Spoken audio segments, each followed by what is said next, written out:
Bismillahirrahmanirrahim. Assalamualaikum warahmatullahi wabarakatuh. Alhamdulillah wa syukurillah wa ni'matillah la hawla wa la quwata illa billah, amma ba'd. Jumpa kembali di channel Sunyi Sepi. Terima kasih untuk support dan dukungan kalian semua.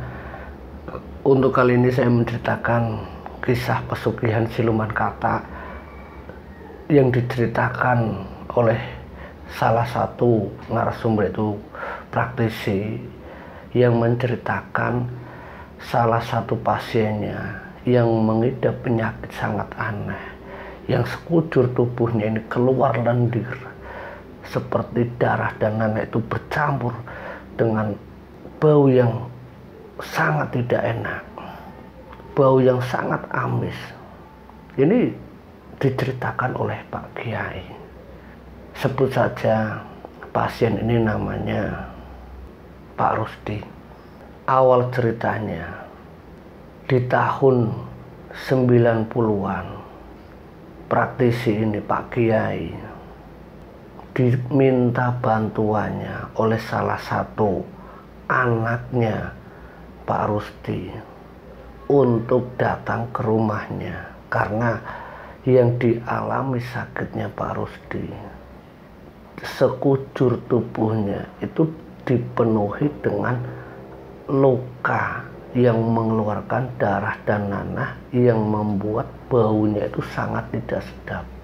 Karena usaha yang dilakukan anaknya, dari dokter, dari rumah sakit, semuanya sudah dilakukan, tapi usahanya itu tidak ada yang membuahkan hasil. Sampai singkat ceritanya, Pak Kiai ini melihat kondisi Pak Rusdi itu benar-benar tidak percaya kalau sakit yang dialami oleh Pak Rusdi itu bukan hanya cacar air ataupun luka-luka seperti biasanya. Yang mengejutkan Pak Kiai, sewaktu dia masuk ke rumah Pak Rusdi, dia melihat seekor kata yang sangat besar, dan ternyata sosok itu adalah sesembahan Pak Rusdi. Nah, di dalam rumah Pak Rusdi, Pak Kiai ini menanyakan ke Pak Rusdi, apa yang sudah kamu lakukan sehingga kamu seperti ini? Apakah kamu sudah melakukan perjanjian dengan iblis, dengan siluman yang berwujud katak? Pak Rusdi yang sedang menahan kesakitan itu seakan-akan tidak percaya apa yang dikatakan oleh Pak Kiai. Tapi karena keadaan Pak Rusdi yang mungkin waktu itu benar-benar sangat kesakitan, dia hanya mengungkapkan kalau yang dikatakan Pak Kiai itu benar-benar apa yang disangkakan. Benar Pak Kiai, kalau saya pernah melakukan perjanjian dengan siluman katak. Nah, setelah mendapat kejelasan dari Pak Rusdi, Pak Kiai ini berusaha untuk memutus perjanjian dengan siluman katak dan Pak Rusdi. Pak Kiai berusaha menetralisir semua rumah, tempat, dan seluruh sawah-sawah yang dipenuhi dengan katak, yang memang dialah sebagai sesembahan Pak Rusdi. Itu semuanya dinetralisir sama Pak Kiai sampai kurang lebihnya itu 6 bulan. Walaupun dalam kondisi Pak Rusdi yang benar-benar sangat parah keadaannya, dia tidak serta-merta langsung bisa sembuh, bisa membaik keadaannya. Pak Rusdi kurang lebihnya 3 bulan awal sebelum kondisi badannya sudah membaik, sedikit demi sedikit lukanya mulai mengering, Pak Rusdi ini menceritakan ke Pak Kiai sebab musabab dia melakukan perjanjian dengan siluman katak. Dulu di tahun 2000-an, Pak Rusdi sebagai buruh tani, dia tidak punya sawah seperti saat ini. Dia hanya sebagai buruh tani, buruh sawah milik sawah orang lain. Nah, satu waktu saat Pak Rusdi ini sedang mengeluh karena dia kepingin sekali punya sawah sendiri, kepingin sekali punya ladang sendiri, di saat dia ngelamun, di saat dia ngelantur, pikirannya kosong, dia itu seperti terbawa ke alam mimpi. Dia itu seperti ditemui oleh saat dia ngelamun, saat Pak Rusdi sedang pikirannya menghayal, dia dikejutkan dengan kedatangan sosok siluman katak yang ukurannya itu sangat besar.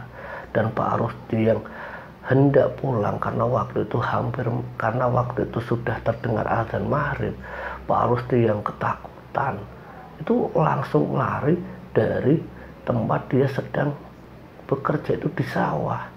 Karena memang kepulangan Pak Rusdi itu setiap harinya itu sebelum maghrib terdengar, dia tidak akan keluar dari tempat dia bekerja di sawah. Dan kejadian itu berulang kali sampai yang membuat Pak Rusdi akhirnya mengikat perjanjian dengan siluman katak. Siluman katak tersebut itu bisa bicara dan dia menjanjikan ke Pak Rusdi, apapun keinginanmu akan mudah terwujud. Kamu pingin sawah, akan kukabulkan. Kamu padanya akan sukses. Dari hal tersebut, Pak Rusdi akhirnya menyetujui dengan syarat-syaratnya harus menyiapkan sesaji setiap bulan di pojok sawah. Sebelum Pak Rusdi ini menjadi juragan tanah yang dikenal di lingkungannya punya banyak hektar sawah, dulu yang sebagai buruh tani, Pak Rusdi garapan sawahnya itu selalu bagus. Apa yang dikerjakan oleh Pak Rusdi itu hasilnya itu sangat memuaskan majikannya Pak Rusdi. Sampai singkat ceritanya kurang lebihnya itu hampir 3 kali panen, 3 tahun Pak Rusdi mengelola sawah. Dia gunakan uang itu untuk membeli sawah. Dan yang lebih mengejutkan lagi, panen yang waktu itu setahun sekali bisa 1 tahun itu 2 kali. Dan itu membuat Pak Rusdi itu menjadi seorang petani yang sukses. Kesuksesannya itu berlanjut sampai ke tahun 2003, 2004, 2005. Dia yang tadinya hanya punya 1 petak sawah, hasilnya bisa menggandakan petak sawah yang lain, itu selalu digunakan untuk membeli sawah. Dan keluarganya pun ya dengan pendapatan Pak Rusdi yang sebagai petani, dia merasa sangat senang dengan usahanya dia, perjanjiannya dengan siluman katak. Tapi kurang lebihnya setelah 5 tahun, Pak Rusdi itu mulai merasakan gatal-gatal di bagian kakinya. Waktu itu Pak Rusdi mengira kalau kakinya yang gatal itu ya akibat dirinya itu sering terjun ke sawah. Dia tidak mengira kalau itu adalah bagian dampak daripada ritual pesugihan atau perjanjian dengan siluman katak. Di tahun berikutnya, kesuksesannya Pak Rusdi itu benar-benar tidak bisa dipungkiri dari petani-petani yang lain. Hasil panennya itu sungguh sangat luar biasa. Dan itu membuat Pak Rusdi itu dikenal sebagai petani yang handal. Orang-orang sekitar tempat tinggal Pak Rusdi itu tidak percaya dan tidak tahu kalau ternyata Pak Rusdi itu melakukan perjanjian dengan siluman katak, penghuni di salah satu makam keramat tempat Pak Rusdi tinggal. Yang awalnya itu bagian kaki dia merasa gatal, kesuksesannya semakin bertambah, itu penyakitnya itu mulai menjalar dari kaki sampai ke atas paha, terus menjalar ke bagian perut sampai terus ke bagian dada. Dan itu setiap kali Pak Rusdi itu memanen, hasil sawahnya ya diganti dengan rasa gatal-gatal dan sakit. Sampai kondisi yang lebih parahnya, saat Pak Rusdi itu merasakan gatal-gatal itu hampir sekujur tubuhnya. Tangannya itu mulai merasakan gatal-gatal sampai di garuk-garuk mengeluarkan darah. Nah, disitulah Pak Rusdi mulai merasakan dampaknya. Pak Rusdi yang mempunyai 3 orang anak, yang kakaknya sebagai petani sukses, anak-anaknya itu ya senang semua, sampai istrinya pun dia merasa tercukupi. Tapi tidak bagi Pak Rusdi. Pak Rusdi dengan apa yang dia punya, dia harus merasakan dampaknya.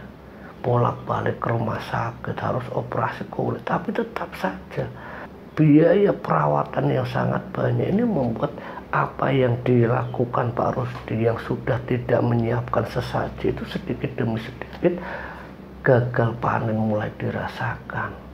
Sawah-sawahnya penuh hama. Ini dirasakan oleh Pak Rusdi setelah keadaan sekujur tubuhnya itu sudah mulai sakit-sakitan, gatal-gatal, dia melupakan syarat-syarat yaitu dengan memberikan sesaji ke siluman katak. Usaha Pak Rusdi yang bolak-balik ke rumah sakit itu tidak ada hasil sampai singkat ceritanya anaknya Pak Rusdi meminta praktisi tadi yaitu Pak Kiai. Lewat Pak Kiai perjanjian dengan siluman katak bisa terputus, tapi ya hartanya Pak Rusdi itu semuanya sudah habis. Sawah yang selalu gagal panen, sawah yang dijual satu persatu untuk biaya pengobatan Pak Rusdi. Pak Rusdi setelah merasa dia sudah tidak bisa apa-apa lagi, dia hanya bisa pasrah.